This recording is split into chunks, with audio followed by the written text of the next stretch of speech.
The Neighbourhood at Apple Music Studios, the brand new album called ultraSOUND. Much to talk about. It's nice to see you all. How we doing? Nice to see you. Yeah, Good. Good to see you, man. Yeah, it's been a long time. It's been a long time. Yeah. So it's obviously really important to you that, you're showing up in all of these things, the five of you together as a band. And I just want to sort of get a general feeling about how it's felt the last couple of weeks since you guys have come back and started to tell people you're back and how it feels, Zach. Yeah, it's definitely a mixed bag. It's exciting, but, obviously there's, a lot of things in the ethos kind of hovering over us right now. Look, I mean, there's five of you here. Brandon is here. 3 years ago, that was not the case. Brandon was not in the band at that moment in time. And there's another situation going on here where I'm talking to the four of you with a new drummer. And at some point, I'm sure that was a reality. But Brandon is here, sitting here with the band. Why is that? I think from our perspective, we've seen genuine growth and change in the last few years with Brandon. And bringing him back wasn't a snap decision, I think, for us. We definitely knew the type of reaction we were going to receive. But from our perspective, we've seen genuine change. And although that doesn't excuse anything, we still believe that he deserves a second chance and an opportunity that, he's better. When you hit rock bottom like I did, and something happens like that, there is like kind of like a crossroads where like you're at a point where you could either keep going deeper and find like a deeper bottom, or you can try to climb your way out of it. And, luckily through like support of friends and family and these guys, I was able to kind of put my head down and just get into the work of, bettering myself and showing everyone that I'm not the person that type of event kind of like defined me as, you know what I mean? And yeah, being back here with the guys and even making the record was such like a therapeutic way of thing for me, but all of us of like, dealing with this and trying to climb our way out of it and start like a new chapter. And I feel really, really strong about it. That speaks to the five of you and to the friendship that you all have and the commitment that you've made to each other, right? For the people that don't understand the decision, that don't understand right now really what prompted you guys to stay together as five of you and to welcome Brandon back into the band. This is a chance for you, I guess, to speak to that. It's challenging and it's so deep. I grew up without a parent because of alcoholism, and it's just something that I've always really fought against in my life and really had like beef with, just the whole idea of it. And kind of similar to what Zach said, it's not an excuse, but I do believe it's a big part of the reason of why everything happened the way it did. How I feel about things, it just feels like this whole situation is a thing that we just have to live with. And, similarly to what Zach said, like Brandon has I've known him since I was 15 years old, and I met him in biology class. And, it's my favorite version of Brandon that I've ever known. And, I think the reason we're all here today together too, and the reason we're doing the band again is because it's something that we could really all believe in. And I feel like it's really hard to keep hope and belief in general right now. And when we're with each other, I know it's real, and I know that these guys are this is what we have, and we love each other, and we're gonna stand by each other no matter what. Brandon has went through what he's went through, but like we've all went through a lot in the past couple years, and that's not maybe known or things aren't out there. But relationships have ended, family members have gotten ill, and dealt with their drug and addiction problems. So this is kind of it's one of those real life-changing moments that we, whether we like it or not, we're in it together. So like, it just, like these are like my my people. This is my family. So, you know, I understand why anybody would read or see the things that they've seen and be like, ugh, fuck that, I'm off it. I get it. I probably would do that too. You know, I think we're really, really lucky at the end of the day that we get to, you know, if it wasn't for the outpour and the volume of love that we've felt over the past few years that we've been on a hiatus, and, you know, I don't know if what we would have done if we would have come back, but I think the love for us has been a lot louder than, you know, I don't even know if I want to call it hate, because it's just like, I understand the opinion of why anybody would feel the way they feel, and you know, that's we know what we know, and we feel the way that we feel, and we feel like we're moving forward in a way that we believe at the end of the day. When you guys decided to walk away, was it the big unknown? What were the terms that you decided to stop being the Neighbourhood, even just for a hiatus? What were the terms you established for yourselves in order to feel good about that decision? Well, I mean, I think, you know, depending on who you ask, you know, you might get a different answer. But yeah, I think at the time, for me at least, you know, because we spent like the last 10 years just Neighbourhood, you know, that was our lives. And the uncertainty of not doing it and the change, you know, because the Neighbourhood was a part of our just everyday life. Yeah. And you were young when you started it. I mean, yeah, it's super like young. You know, it was literally finding yourselves in a group, like in front of your fans, in front of the world. Yeah. So, yeah, for me at the time, I was against it just because maybe I was fearful of the unknown. But in hindsight, I think it was something that we all really needed. Can I ask you what you learned about yourself, given that you were one of the people who was not so pro the idea of taking a break? So how that actually benefited or impacted you now looking back on the break? Well, I think the band for so long, you know, because, yeah, it was through our 20s, like such transformative years of growing up and, you know, becoming an adult. And I think for me, yeah, it was just, there was things that maybe the band in a really good way, but, you know, it was a distraction from dealing with stuff maybe internally and emotionally. And when the band stopped, I had to confront those things.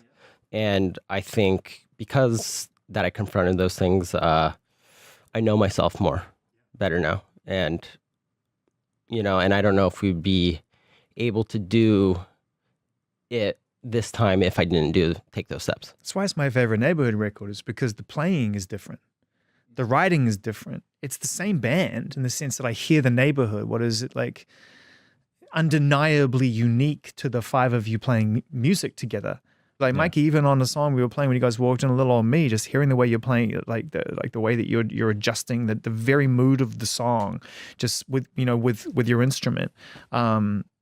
Obviously, you can do that in any one of your songs, but it seems to have a different purpose on a song like that right now. Yeah, I will say, I actually didn't play bass on that song, but I appreciate that. That was Jeremy, which is probably why it does have a different tonal. I'm giving it to you. Yeah.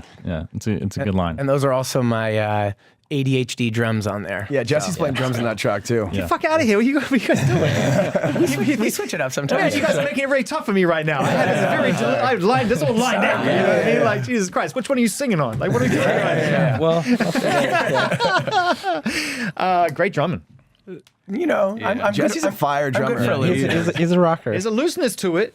Yeah. When I met Jesse, we actually went to our friend's house. We were in high school, and we like got brought to like a room. We were like hanging out, and like Jesse got on the kit, and I don't think he even knew I played drums yet. And I saw him play drums for the first time, and I was like, "Oh, this guy's really good." And then I saw him get on drums, and I was like, "Oh, Yeah. I'm never gonna do that again." Didn't you guys connect in high school because you were like tapping on the desk? yeah, we were like, I used to like, as on a desk like this, I'd always like, you know, ADD, just be like sitting there like teacher, like jamming. And then I think I was jamming, and then like Jesse picked up what I was like throwing out, and then he like joined in, and then we kind of like looked at each other and like, Shit, you guys were like locked in. Tony Thompson and fucking Phil Collins. Yeah. In biology class. From what I remember, I was sitting in the front, Yeah. and I thought I was playing a beat, and then when I stopped, I threw in a fill? You gave me like a 4-bar fill from the back of the classroom. I've never seen this guy, and I literally go, Yeah. I love that. So funny. I always feel like you're kind of running from yourselves in a strange way. I don't know if that makes sense to you, but like every record to me feels like a bit of a reaction to the last one of like, no, we can't be that band. We don't want to be that band. Where are we going and what's going on? It's a bit loose, but does that make sense? Yeah, for sure. Yeah. Until this one. I think, Really? yeah. I think even the hiatus is obviously not a record, but it's like it's a response to Chip. Because I think we were tired of being in the neighborhood for a little while. And we needed that hiatus to come back and to create ultraSOUND is like, it feels the most pure to what the neighborhood is. It's like a callback to all of our records in a way, like the best parts of everything. So What it should be, right? Like you learn and then you apply the things you've learned and maybe let go of a couple things on the way. I think every record is like that for any artist, right? Yeah, and I feel like this one was kind of like, I know for me when we came back together, I was like, I was such a fan of the band, like actually. And how did you get there? I'm going to jump in there because that requires you to, at least the way I take that, is that the spell is broken of like, I'm in the band. So I'm dealing with all of the machinery of the band and the stuff I like and don't like and this and that. For you to be a fan is like, you have to kind of have a moment, don't you, where you go, oh shit, I hear it, I see it, I love it. I get it, I think. Did that happen? Yeah. Kind of when-ish or what-ish or how-ish? Well, I think for the break for me, part of it obviously was me making music on my own and making the record that we sat down and talked about, which was like really important for me as like the little boy, the little Jesse was like, that was the thing that he kind of needed to do, to understand that the thing that he really wanted was what he already had. You must have been all relieved in a way he did that too, because I've seen Neighbourhood shows where he breaks out in the middle and does songs on his own, and there must be times when you're thinking like, just fucking do it. Well, I mean, they've known me for so long. It's not like I haven't done that since the beginning of the band. Yeah. The whole band was like, it was a secondary idea to me doing my thing, and it turned into a quick like, ooh, that's kind of cool. Maybe we do this, and then it took off. So I just always had this thing in my head, like, and then I felt so like committed and responsible to be part of the band, and with our relationships and our contracts and all that kind of stuff. So when the contract part was over and I knew we were doing all okay enough to where nobody was gonna go hungry, I was kind of like, okay, hold on a second before I dedicate another decade of my life to this. Like, I gotta take a second away. And I really was kind of entering the unknown more than anything, but also I make music no matter what. So I knew that was gonna happen. But to really get back to your question, I feel like that playing live and getting off stage helped me really be like, oh my God, I just want my friends so bad. Because you could have a good show, you could have a bad show, but nobody was there to share it with you. So you get off and you're just kind of like, okay, I guess I'll watch the social media videos back now and see how people felt about it, which don't want to do that either. You know what I mean? Yeah. So I think that was a big part of it for me. And just there's a magic here. I don't know, when we all come together, it's hard, but it also feels so much better when we make it work. Do you know what I'm saying? Yeah. So there's a really healthy amount of noise on this album, but it never distracts from the core of what this band is about, which are these really brilliant songs. So walking that line, I mean, you didn't break it entirely, but you certainly cracked the veneers of these really beautiful pop songs and deep pop songs. Let's just talk about how you did that, because I know that you're all really producers in your own space. You all are heavily involved in the production of it, but you came back together with Justin again, which is going to make fans really happy. And we'll touch on Wiped Out a little bit later on, but there is some relationship in a weird way to Wiped Out on this record a little bit, right? Yeah, we went with the same producers who did Wiped Out with us. And yeah, I was just like, even when we started making the record, we started at Conway Studios, and we were there for a month, and it was cool, but it's a studio. It's a studio, and we were kind of just like, didn't really like what we were hearing back, and so we decided to change it up, and we went to this place called the Beehive, which is just basically a rehearsal space, and it was just amps set up with mics on it, and it kind of felt like the beginning again. So it felt like, the Neighbourhood, and and we just got the results that we wanted. And that's when Jono, not to interrupt, but that's when Jono stepped in with us too, who did Wiped Out, and he did the majority of this album as well. And once we were all in there, it just kind of felt like, we're just throwing a mic next to an amp and like just running around the room recording things. And did it feel different to Wiped Out? I mean, you must be reflecting a little bit because we're 10 years in now. You've just celebrated this anniversary. It's kind of one of those rare situations. We have a new album coming out at the same time as celebrating an old album. So it's like, this is, you Wiped Out, keep it moving. Exactly. But we try to do an ultrasound sandwich around Wiped Out. Exactly. Be like, but really this one, but also this one. But then, But I remember when I think you guys came around to my house. I was renting at the time in LA, and we listened to Wiped Out for the very first time. And I remember you guys seemed kind of bummed out. Just to be real about it, you were tired. We were. Yeah. Well, I mean, it's called Wiped Out for a reason. Yeah. Because, that's how, it was sorry. it was just I need bone control. physically, emotionally exhausting Yeah. to make that record. But so many good memories, though, along the way, making it. Also, we got to give you props because What did I do? you called Daddy Issues before the label didn't call that song, before the fans knew it. Like, that was the one where you looked at us and you were like, boys, I think this might be the one. You and Zach. It was only me and you. The two Z boys. Yeah, it's true. If I remember correctly, part of that was because I was worried. I just felt like your energy, you guys were so burnt out. I was like, you're just getting started. Like, you haven't even put this record out. You look like you're at the end of a 2-year tour. Like, fuck. Yeah. Well, like, even like mixing that record, because like kind of the parallels that Zach was talking about of this record and Wiped Out is like in Wiped Out, we had the mansion in Malibu. We had it set up. We were like, all right, let's go to this big house, record a record. I think we ended up using like a song from that house, maybe 2 or 3. And then we finished most of Wiped Out. What you hear is like from Zach's mom's house. Yeah, my in mom's Simi Valley, living of room. like us Amazing. on a ping pong table with the drums set up in the living room. And when you hear songs like Pray or something like that sound just so weird, it's because we were recording it in a house that was not like, it wasn't like wasn't a good studio, but like, it ended up sounding the way it did. And then for this record, we had the nice studio, and then we ended up in a room with the laptop set up and everything mic'd again. You know what I mean? Yeah. But that's why I hear that's why I love this album so much, is because you haven't regressed creatively either. It's not like you went back to a small room and tried to recapture, or even instinctively recaptured any of that. Like, there's lots of territory you're really pushing you haven't pushed before. As I talked, the noise side of it. What was the first song? The first song actually didn't even make the record, but The sacrificial one. Yeah. no, Beach Plum. Oh, we shouldn't even say that. Okay, we can't say that. Okay. Well, then the next song was Planet. Well, why don't you want to talk about Beach Plum? No, because if it's mentioned, then anybody, our wanna hear it. wonderful They'll fans are wanna going to hear it at say, some point, well, what the hell? Where is it? So do that. Ask them to I put know, it out. it's true. Honestly, we're still working on it. We're trying to get it to. That's a good answer. That's it's not ready yet. It's like the hook seems pretty fire, but the verses we've always been like figuring out how to make it. Anyway, but Planet ended up being. Planet was. Yeah. Yeah, it was kind of like Jono, who produced Wiped Out with us. Yep.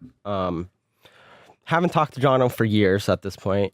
Get a random text from him, and he's like, "Dude, let's just make music." And I was just like, "Yeah, dude, I love making music with you." and he just like came over, and and then Jess kind of got word of it, and then I know Jess is kind of like, "Well, I want to be there," and and then Planet just kind of happened, and Was that one of the first like beats you guys made?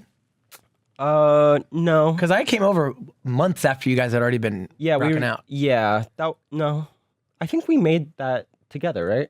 Or no? I was Did there? we have that before? Oh, good point. But you were working for a while before you even got involved. So hang on, were you thinking Neighbourhood? Oh, of course. Yeah, I knew. I was like, okay, I'll get this ball rolling, even though nobody really knows about it yet. I know Jesse. He'll want to be involved. They know me well enough. And, like, you don't have to he's- twist my arm much. Where he's gonna be like, well, that sounds fun. Like, I want to be there. You give Jesse a hot track, and then there's That's all. And then I was, whether it was Beach Plum or Planet, I could tell when we were, when we brought Jesse in, we had those moments of like, oh my God, this is this is how it's supposed to feel. And that kind of was like, I think maybe the catalyst of just getting it back all together again. Yeah. When I heard what him and Jono were working on, it was such a like instant dose of nostalgia that like I think I really like needed, like I really wanted, you know, I wanted to. Things were so uncertain at that point, obviously, like as we discussed, like what the hiatus like led on, and I was just like so free floating that like felt nice to have something that reminded me of like home per se, you know? And I remember when I first did the hook on Not Planet, this other song, but I just remember like when I first sang that, just being like, and driving home, just being like, oh my God. Like it was just the most amazing feeling. The just hook like, is undeniable. it's pretty good. Undeniable. Yeah. And we didn't use it. Yeah, you guys are building it up. Because- I know this is bad. Yeah. This is bad. You can't. I know. We were talking about a Sometimes- song that nobody's even heard. This is stupid. There's 15 Got of them an on this undeniable record. hook, and we haven't heard it. It's not because it's a bad song. It's just that It's not done. sometimes, well, it might not be done, but also Might have been too nostalgic. I just think it wasn't right for this record. But at some point, we put it out as a Lucy in 12 months. It's going to be like the biggest fan. It could be the 10-year man. ultraSOUND anniversary. We're playing the long game. Seriously, dude. Brandon, is there any reality at this moment in time while things are happening in the studio that you even think there's a role for you in this band anymore? No, I mean, like, you know, during the hiatus and when I stepped away, we were all in contact as like friends, you know, like the guys were there for me the whole time. You know, it wasn't a band thing. It was just, like we said before, I've known these guys forever. I've known Jesse forever. We would just like hang out, meet up, you know, and just check in on each other. And then as the music started pouring in, it really was like, I would think I got sent a couple things like, oh, this is what we're working on. I was like, cool. But then, you know, it took like a couple of years before we actually decided to make the record that, you know, we all kind of met up and we're like, yo, I think we're going to do this again. And, you know, let's start making some music and see how it feels and kind of go from there. Was there a part of you that was worried about coming back just because of the lifestyle of it, what it represented to you Totally. as a human being, having come out of that world and gone, Totally. hang on, I need to take a look around me at my life. Yeah. And, you know. Absolutely. Even now, like, you know, still getting back into the swing of things. Like I said before, I kept my head down and just like got into the work of getting better. And that was I put myself in a very tiny world, you know, not many people talking to, just like a small group of people in like recovery and stuff and doing that. And then once the band stuff started trickling in, the process was slow. It wasn't like we dove in and just started doing it. I think out of respect to me and just to everyone, we kind of just like slowly started the process, kind of like what we're talking about. And like I said before in the beginning, like making this record was therapeutic, just like getting into the room and, you know, the conversations we got to have and just like seeing the growth, not only in myself, but in everyone. Kind of what Jesse said. We all went through a lot during that break. And it's almost like we got to like get to know each other again. Because we're all so young. Like, I met Mikey when he was like 17. He's like 30 now. And seeing like 30-year-old Mike. 30? 32. Oh, I turned Don't age 35 me, on don't age Thursday. me. Goofing about. Yeah, don't age me like that. I don't know, but I resonate with what Brandon's saying as well, because for me, I wasn't sure if I was gonna rejoin the band. I was pretty interested in my self-discovery and where I was at outside of the band. You know, it's like going to visit your parents back home or something, and all those emotions come running back when you were a kid. Like rejoining this band, it was like, oh, that's 18-year-old Mike, you know? And now I feel like I'm enjoying learning about 30-year-old Mike, you know? And so it was pretty, Zach, Jesse, and I had dinner, and they were pretty much like, nah, like, we need you. And I think that friendship felt great, for lack of a better word. It felt really... Bold statement too. We need you. Think about that for a second. When someone's having second thoughts about whether or not they want to do something, and you know them really well, and you lay it out like that, you get one shot at that.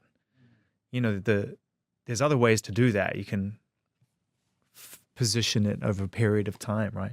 We need you. You know, that could have gone either way. Sure. Yeah. Someone's moved on. It's like, I don't give a shit what you need. You know what I mean? pretty much. Respectfully, Yeah. you know, it could go the other way. Yeah.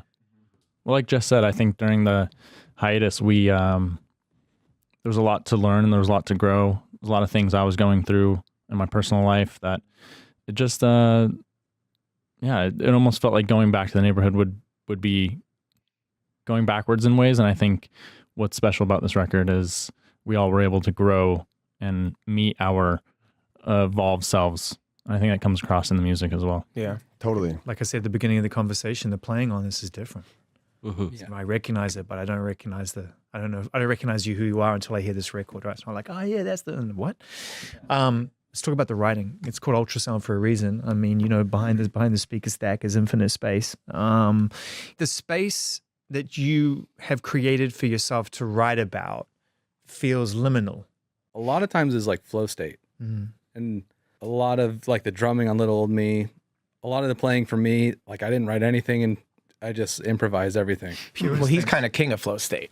Yeah. So you're listening to your inner voice at all times.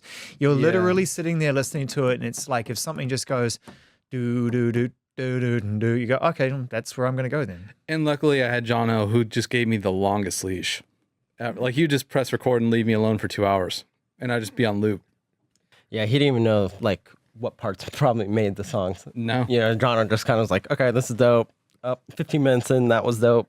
20 minutes in, that's dope. That's how Chemical Brothers make their music, or at least they used to, is that they would set up. I was listening to them while we were making this. That's funny. They would record everything. They'd set up their the slowest record portal they could, ADAT, records the most amount of the, and they just record, and then they would just like fuck around, and then at some point it would just go, bump, they go that, and then they'd build off that and la la la. But it's like literally out of a jam session with synths and tapes. And sometimes it's like, oh, but that what you just did was cool, and you're like, I don't even know what I just did. And if you think about where things are going in terms of technology, and maybe subconsciously, we're actually thinking about, okay, what makes us unique? Yeah. The voice, the hands, the things, the tactility of it all. There are loops on this, but I also feel like there's a looseness on this record, which you're able to honor. On Little Old Me, I hear my bad harmony every time and it kills me, but I love that it's there. Yeah. No, not saying I hear yours, but I hear my shit all the time. Like, oh God, how do we keep that? Like, and like, super. it's human. Yeah. And it's like really trusting of each other. Like you trust yourselves and you trust each other, and it's good enough. Don't fix it. Yeah, tough though, isn't it? Because it's so, the creative and the human, that's the wrestle. Most of it's beautiful if you find the harmonious space, but the wrestle is like, but I got to fix that. And it's like, but is it human to do that? Yeah, I mean, I think it's like even, when we talk about like Wiped Out, like we recorded that record in my mom's living room, and it like didn't sound good, but we had to make it work.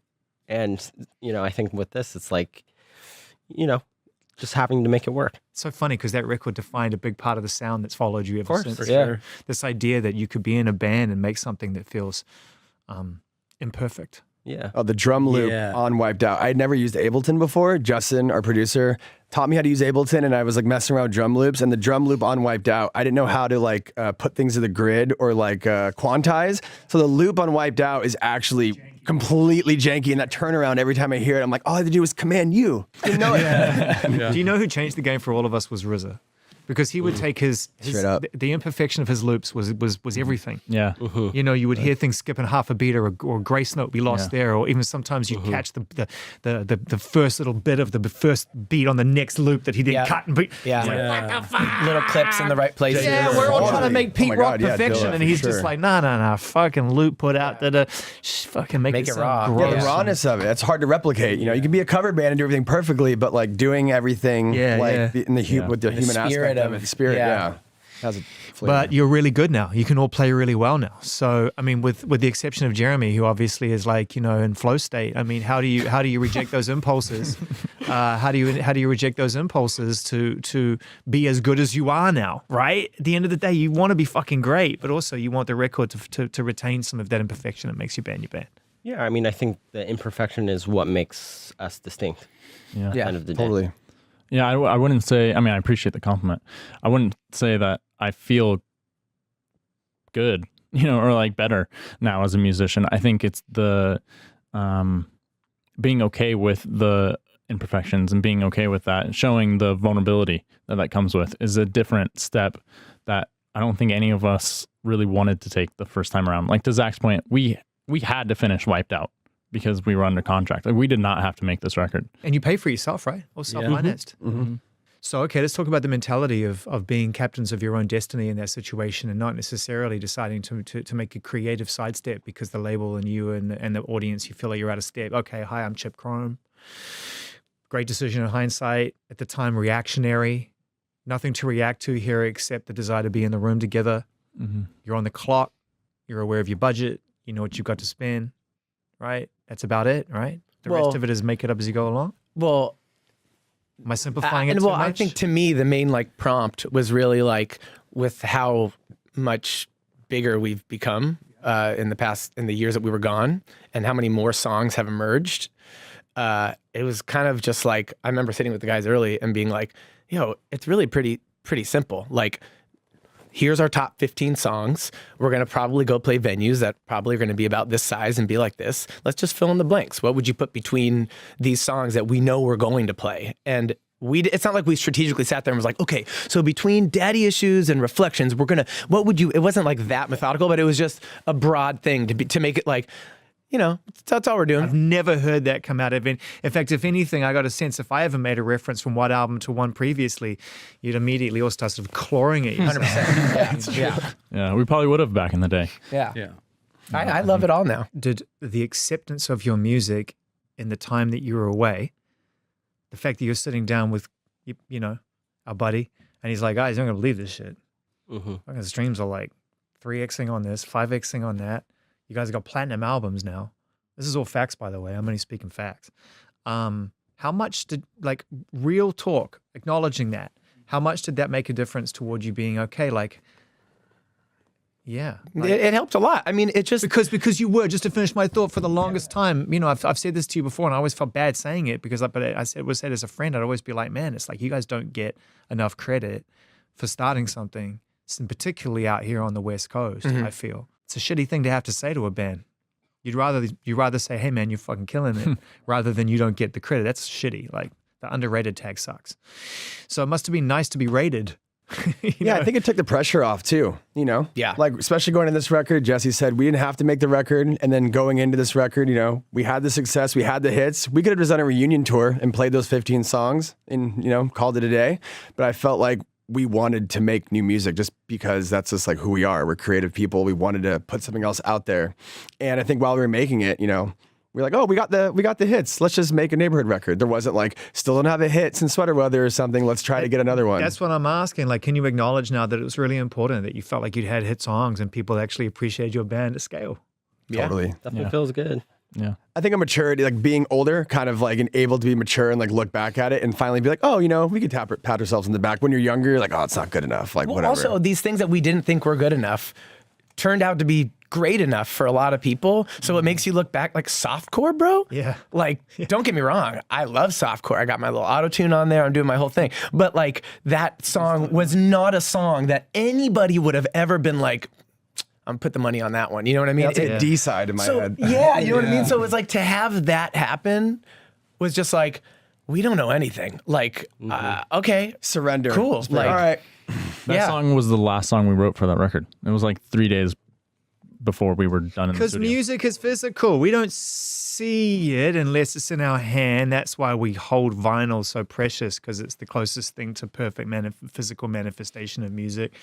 You know, it feels like the perfect size. Yeah. Oh, cool, and you can do shit with it. But we've just kind of created an invisible space for music to move at a really fast pace, billions of fucking ideas all the time. But all of them have a physical presence, just like a plant does or anything else. It's like this does or whatever. Like, it's finding people all the time. Yeah. I want to talk about Love Bomb. Can you tell us a story about making Love Bomb? I really wanted Jesse to vibe with it. And I don't know if it clicked with you right out the gate. That one was pretty quick. Oh, it was? Okay. That was pretty quick. I remember listening to that beat a lot in my car and like writing like, I think I wrote like 4 different versions of that before it actually ended up being what we use. Yeah. And leaning into that theme that I think a lot of people have kind of connected with in your music over the years, and there are great artists who write in this space, you know, this idea of obsession, you know, this idea of like, you know, being unable to sort of like reclaim your sense of sanity. And you know what I mean? Yeah. Yeah. Definitely some of that in there. Let's talk about you as a writer of words and a capture of feelings and emotions. And obviously the idea is to not know yourself too well. But do you know what makes your voice unique now? Do you have a good relationship with, you know, the voice that comes out in your writing? Yeah, I could only just put it, when you ask that, all I'm thinking is in context of what the 4 of these guys do to surround my voice or to lift it up or to bury it at times, you know, for me to have to yell over them, you know, or sing over them. It's like, you know, we all grew up in garages playing music where if you were the singer in the band, you couldn't hear shit. So like, you know, there's always, it always kind of comes back to that sometimes, but like, I just know my voice and like what I have to offer in context to what all of these guys have to offer makes me the most special I can be. You know, like I just think it takes these other ingredients for my voice and my, you know, my opinions and ideas to come through, because like I look back at like old records and like, you know, you mentioned before, like we were running away from our last thing all the time. Like I think a lot of that for me was just like experimenting and running for sure, but just like feeling free to experiment really and trying to prove things, you know. Every time it'd be like somebody would like one type of song, I'd want to be like, yeah, but you know, I could do this too. It was like that kind of a thing. I think, you know, I think of a song like Scary Love, which I was so excited about because it was pop 10,000. It was just like as poppy as, and that's what I was really, really interested in. That's what I was like really going for. You remember early on, I was like, we're not a rock band. We're like a boy band. You know what I mean? Like that's what this is. It's not rock music. It's pop music. Yeah. Which I still believe, but regardless, we're rocking. But yeah, like now I like when I like even like a song like Little Old Me, that like I'm like so chill and you know, but it's still like, it's still me. It still cuts through. Like I could just kind of relax. You can't help it, bro. I mean, it's just going to be that way. There's going to be a moment in that song, as much as, you know, maybe it wants to wrestle you into a dark place, but you can't help but drag it back into the light at times. I just think that's a big part of what makes you also unique. I don't know if you remember this. I really remember it because it meant a lot that you looked at us after you spoke on this already. That Wiped Out was a struggle for us. We were all exhausted, and you're like, boys, if the fact that you made it through this like means that you'll make it through, you know. Totally. And I remember that. And it speaks to where we're at now, even with the hiatus, even with the uncertainty of being, you know, back together. I think that just meant a lot, and I've thought about that like statement for years. It's been great to hear this album and feel the energy of the band pushing. It's not like, Not looking back. yeah, or we'll meet you where we were. Mm-hmm. Pick up from there. Yeah, I always say it's like we've been on the same path, but we're just further down it, Yeah. kind of a thing. There might have been a plan, you know, like Jesse's a big planner. Yeah. And there might have been a plan just to like, let's just do this again. Like it worked so well. Yeah. And that didn't last very long. And we just kind of landed where we're at now, where it's just like, let's just be ourselves. Well, in a weird way, it's And like trust it. if you'd done 2 albums in between Chip, Chrome, and this one, I feel like you'd have landed in the same place. Definitely. In a strange way, you would have got here anyway, pushing yourselves anyway. Mm-hmm. Not the same album, but in terms of like, just better, man. Just a better band. Thanks. Yeah, I just think we know ourselves more. No. Yeah, yeah. So Definitely. I think that helped. Know each other more. Yeah.